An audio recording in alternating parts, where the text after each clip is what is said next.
आएगा। Welcome the Pakistani father इंसान reaction में। उम्मीद करता हूं सब खैरियत से होंगे, जाओगे खुश होंगे, आबाद यार होंगे। मेरा नाम वजाहत है। मैं नदीम। यार भाई साहब, भारत की सबसे बड़ी ऑयल रिफाइनरी को, पूरे भारत को इस दुनिया में लीड करवाता देख पाकिस्तान के 25 करोड़ जनता को पड़ गए मिर्गी के दौरे भाई। क्या बोल रहे यार भाई?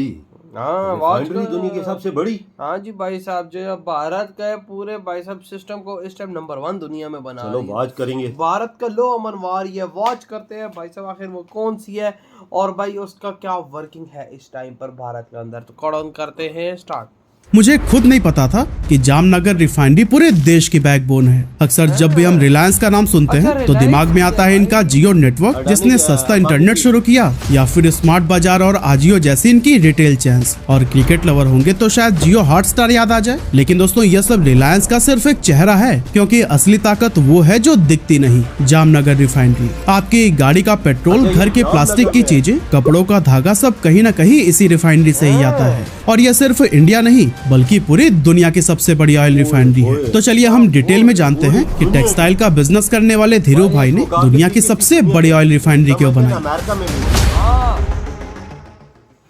अब दोस्तों, जामनगर रिफाइनरी की इंपॉर्टेंस को समझने के लिए हमें पहले यह जानना जरूरी है कि जब यह रिफाइनरी नहीं थी तब इंडिया की हालत क्या थी। असल में 1990s के उस दौर में इकोनॉमिक लिबरलाइजेशन के बाद विदेशी कंपनीज इंडिया में आने लगी थी, जिससे इंडस्ट्रीज तेजी से बढ़ने लगी। और जाहिर सी बात है, ट्रक्स बढ़े, कमर्शियल व्हीकल्स बढ़े, तो फिर फ्यूल की डिमांड तो बढ़नी ही थी। लेकिन प्रॉब्लम यह थी कि उस टाइम इंडिया की रिफाइनरी कैपेसिटी इतनी कम थी कि हम अपनी खुद की जरूरत का भी पेट्रोल और डीजल नहीं बना पा रहे थे। इसीलिए 1990 में इंडिया की नेट ऑयल इंपोर्ट डिपेंडेंसी 43% थी, यानी देश की लगभग आधी जरूरत सऊदी अरबिया, इराक, ईरान और कुवैत जैसे देश पूरा करते थे, जिससे देश का ज्यादातर पैसा बाहर ही चला जाता था। और यह सिचुएशन हर साल खराब ही होती जा रही थी। अब शायद आपके मन में ये सवाल आ रहा होगा कि क्या एक भी रिफाइनरी तब इंडिया में नहीं थी? अरे भाई थी ना, कई सारी थी, लेकिन सरकारी, जिनको इंडियन ऑयल, बीपीसीएल और एचपीसीएल चलाती थी। लेकिन प्रॉब्लम यह थी कि यह सिर्फ अच्छी क्वालिटी का हल्का क्रूड ऑयल ही प्रोसेस कर पाते थे। भारी क्रूड ऑयल प्रोसेस करना इनके बस की बात नहीं थी। और भारी क्रूड ऑयल होता है सस्ता, मतलब हम सस्ता तेल सामने देख तो रहे थे, लेकिन उसे प्रोसेस करके यूज नहीं कर सकते थे। और दोस्तों, इसी प्रॉब्लम को ही धीरू भाई ने एक अपॉर्चुनिटी की तरह देखा। अब धीरू भाई के बारे में एक बात समझनी बहुत जरूरी है कि वो कोई ऐसे बिजनेसमैन नहीं थे जो सिर्फ आज का सोचते हो। उनकी सोच हमेशा से ही फ्यूचरिस्टिक होती थी कि किसी पर भी डिपेंड मत रहो, हर चीज खुद की बनाओ।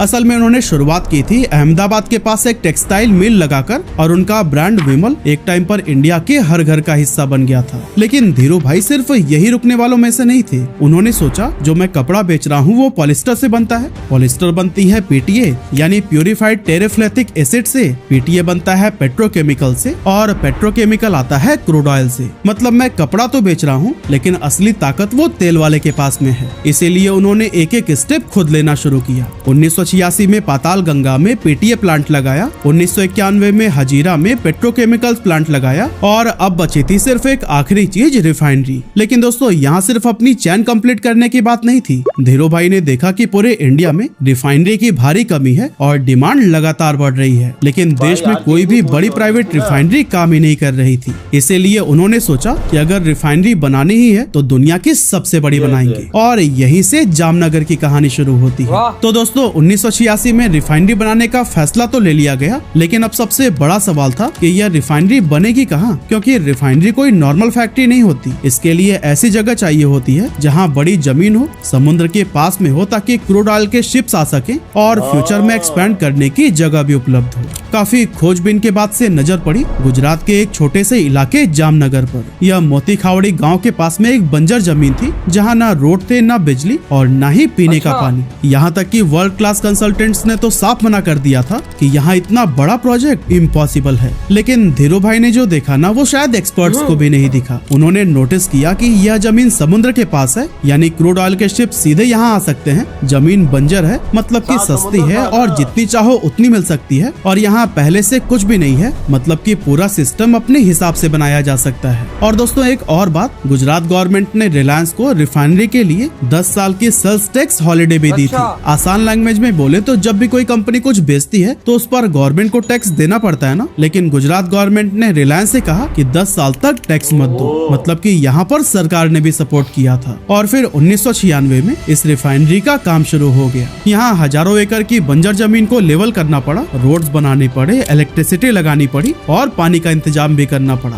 और दोस्तों पता है, पीक टाइम पर इस साइट पर एक साथ में 70,000 वर्कर्स काम कर रहे थे। लंदन, शिकागो, ह्यूस्टन और मुंबई के इंजीनियर्स एक ही प्रोजेक्ट पर एक साथ लगे हुए थे। लेकिन तभी जून 1998 में कंस्ट्रक्शन के बीच ही एक ऐसा बड़ा साइक्लोन आया जिससे पूरी साइट ही तबाह हो गई। इस साइक्लोन का नाम था ARB03, जिसमें 195 किलोमीटर पर आवर की तेज रफ्तार से हवा चली थी। और इतना खतरनाक साइक्लोन गुजरात में 1890 के बाद से पहली बार आया था। और सबसे दुख की बात तो ये थी कि उस हादसे में करीब 60 वर्कर्स की भी जान चली गई थी। लेकिन फिर भी लोगों ने हार नहीं मानी। सभी ने मिलकर इतनी मेहनत की कि सिर्फ 12 दिनों में रिफाइनरी वापस साइक्लोन से पहले वाली कंडीशन में थी और 15 दिनों में ही दोबारा सभी वर्कर्स काम पर लग गए। और फिर 28 दिसंबर 1999 को धीरू भाई अंबानी के बर्थडे पर सिर्फ 33 महीने में ही दुनिया की सबसे बड़ी ऑयल रिफाइनरी तैयार हो चुकी थी। और हाँ, पता है, उस साइज की रिफाइनरी बनाने में ना दुनिया में कहीं भी 5 से 7 साल लग जाते, लेकिन जामनगर रिफाइनरी करीब 2.5 साल में ही रेडी था।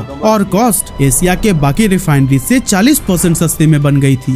तो दोस्तों अब एक जरूरी बात, जामनगर की इम्पोर्टेंस समझनी है ना, तो हमें पहले यह समझना होगा कि रिफाइनरी एक्चुअली करती क्या है। असल में क्रूड ऑयल को रिफाइनरी में गर्म किया जाता है, जिससे अलग अलग टेम्परेचर्स पर अलग अलग चीजें निकलती हैं। सबसे ऊपर एक्सट्रैक्ट किया जाता है पेट्रोलियम गैस, जिसका यूज हम LPG सिलेंडर्स में करते हैं। उसके नीचे आता है पेट्रोल, फिर आता है नेफ्ता, जिससे आगे चलकर प्लास्टिक, पेंट और केमिकल जैसी चीजों का बेस बनाया जाता है। इसके बाद से आता है केरोसिन, जिससे प्लेन्स का जेट फ्यूल बनता है। फिर आता है डीजल और इसके बाद जो सबसे हैवी हिस्सा बचता है उससे लुब्रिकेटिंग ऑयल निकलता है। और सबसे लास्ट में बिटुमन बच जाता है, वही रोड बनाने वाला डामर। मतलब एक रिफाइनरी क्रूड ऑयल से यही सभी अलग अलग प्रोडक्ट्स निकालने का काम करती है। तो दोस्तों याद है ना, जो हमने शुरू में बात की थी कि 1990s में इंडिया अपनी जरूरत का लगभग आधा पेट्रोल और डीजल बाहर से इंपोर्ट करता था। लेकिन जब 28 दिसंबर 1999 को जामनगर रिफाइनरी चालू हुई ना, तो इंपोर्ट तुरंत 0 हो गया, एक दिन के अंदर अंदर। और फिर धीरे धीरे कुछ ऐसा हुआ जो शायद किसी ने भी नहीं सोचा था। जो देश कल तक दूसरों पर निर्भर था, वो आज अमेरिका, यूरोप और एशिया को भी ऑयल सप्लाई करने लगा। आज इंडिया हर साल करीब $90 बिलियन से भी ज्यादा वैल्यू का पेट्रोल और डीजल बाहर बेचता है। तो दोस्तों चलिए अब हम समझते हैं कि आखिर यह रिफाइनरी है कितनी बड़ी।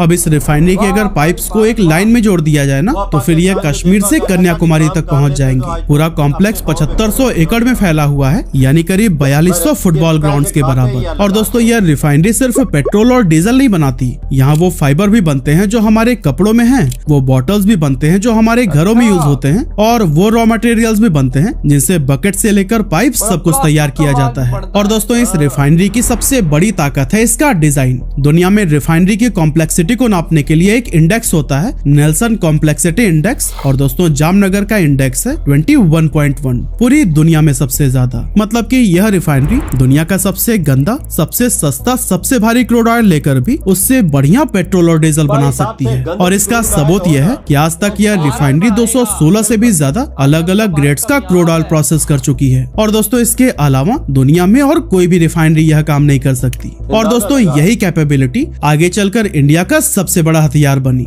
लेकिन वो कैसे हम थोड़ी देर में जानेंगे। तो दोस्तों अब आते हैं हम उस बात पर जो कि पर्सनली मुझे बहुत ज्यादा इंटरेस्टिंग लगी। 2022 में रशिया यूक्रेन वॉर शुरू हुई, यह तो आपको पता ही होगा। अमेरिका और यूरोप ने रशिया पर सैंक्शंस लगा दिए, मतलब रशिया का तेल कोई नहीं खरीदेगा, लेकिन इंडिया ने कहा हम खरीदेंगे। इसके बाद से रशिया का क्रूड ऑयल जामनगर में आने लगा, वो भी काफी सस्ते दामों पर। और याद है वो बात जो अभी हमने की थी कि जामनगर किसी भी ग्रेड का क्रूड ऑयल रिफाइन कर सकती है, यहीं पर वो काम आई। रशिया का सस्ता तेल जामनगर में आया, रिफाइन हुआ और वो पेट्रोल और डीजल एक्सपोर्ट हुआ अमेरिका और यूरोप को। मतलब कि रशिया का क्रूड ऑयल जामनगर में बना पेट्रोल और पहुंचा उन्हीं देशों में जिन्होंने सैंक्शंस लगाए हुए थे। हालांकि यह गेम हमेशा नहीं चल पाया। 2025 में अमेरिका ने प्रेशर डाला, जिसके बाद से नवंबर में रिलायंस ने रशियन क्रूड ऑयल लेना बंद कर दिया था। लेकिन जब तक ये चला था ना, इंडिया ने खूब फायदा उठाया।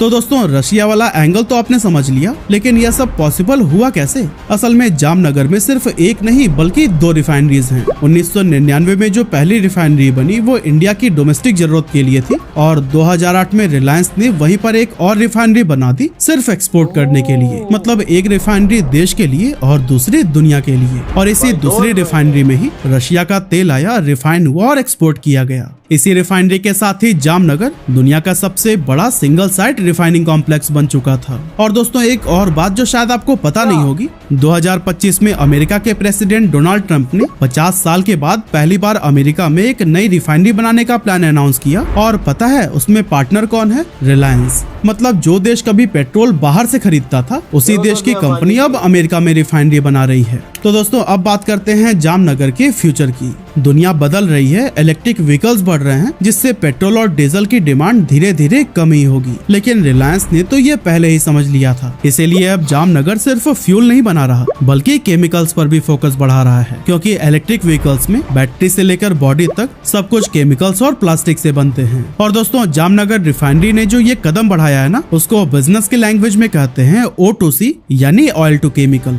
मतलब कि वही क्रूड ऑयल लेकिन अब पहले से ज्यादा हिस्सा हाई वैल्यू केमिकल्स बनाने में जाएगा। रिलायंस का टारगेट है कि आने वाले समय में क्रूड ऑयल का 60 से 70% हिस्सा केमिकल में कन्वर्ट हो जाए। और साथ में एक और बड़ा कदम उसी जामनगर में जहां दुनिया की सबसे बड़ी ऑयल रिफाइनरी है, अब वहीं दुनिया का सबसे बड़ा ग्रीन एनर्जी कॉम्प्लेक्स भी बन रहा है। नाम है Dhirubhai Ambani green energy giga complex, जहां सोलर पैनल्स बनेंगे, बैटरीज बनेंगी और ग्रीन हाइड्रोजन बनेगी। और इसका साइज पता है कितना है? टेस्ला की गीगा फैक्ट्री से 4 गुना बड़ा। मतलब कि जो जमीन कभी बंजर थी वहाँ पहले दुनिया का सबसे बड़ा ऑयल रिफाइनरी बना और अब दुनिया का सबसे बड़ा ग्रीन एनर्जी कॉम्प्लेक्स। मतलब कि जामनगर पुरानी एनर्जी का भी घर था और अब नई एनर्जी का भी घर बनेगा। लेकिन दोस्तों एक ऑनेस्ट बात भी कर लेते हैं, जो रिफाइनरी ग्रीन एनर्जी कॉम्प्लेक्स के बगल में खड़ी है ना, वही रिफाइनरी दुनिया में सबसे ज्यादा पोल्यूशन करने वाले रिफाइनरीज में से भी एक है। 2022 में इसने जितना CO2 छोड़ा था ना, वो 43 लाख गाड़ियों के 1 साल के पोल्यूशन के बराबर है। लेकिन अब एक सवाल है आपसे, अगर आप कल सुबह उठिए और पेट्रोल पंप पर पेट्रोल ही ना मिले तो क्या होगा? ट्रक्स नहीं चलेंगे, सब्जियां नहीं आएंगी और दवाइयां भी नहीं पहुंचेंगी। और यह सिर्फ एक इमेजिनेशन नहीं है। 2025 में जब रिलायंस ने सिर्फ रूटीन मेंटेनेंस के लिए जामनगर रिफाइनरी का एक हिस्सा 21 दिनों के लिए बंद कर दिया था, तो पूरे इंडिया की ऑयल सप्लाई चेन में हलचल मच गई थी। सिर्फ 21 दिन, सिर्फ एक हिस्सा भाई। अब सोचिए अगर पूरी रिफाइनरी ही बंद हो जाए तो इंडिया की रिफाइनिंग कैपेसिटी का 25% झटके में गायब हो जाएगा, जो कि देश को रोज चलाता है। और दोस्तों एक और बात, जामनगर सिर्फ फैक्ट्री नहीं है, यह इंडिया की सिक्योरिटी का भी हिस्सा है। पाकिस्तान की बॉर्डर से यह रिफाइनरी सिर्फ कुछ 100 किलोमीटर की दूरी पर है, इसीलिए इंडियन एयरफोर्स ने जामनगर के पास अपने फाइटर जेट्स और सरफेस टू एयर मिसाइल्स भी तैनात किए हुए हैं, सिर्फ इस एक रिफाइनरी को बचाने के लिए। मतलब कि यह रिफाइनरी इतनी इम्पोर्टेंट है कि आर्मी भी इसकी रखवाली करती है। तो दोस्तों आज हमने ये देख भाई,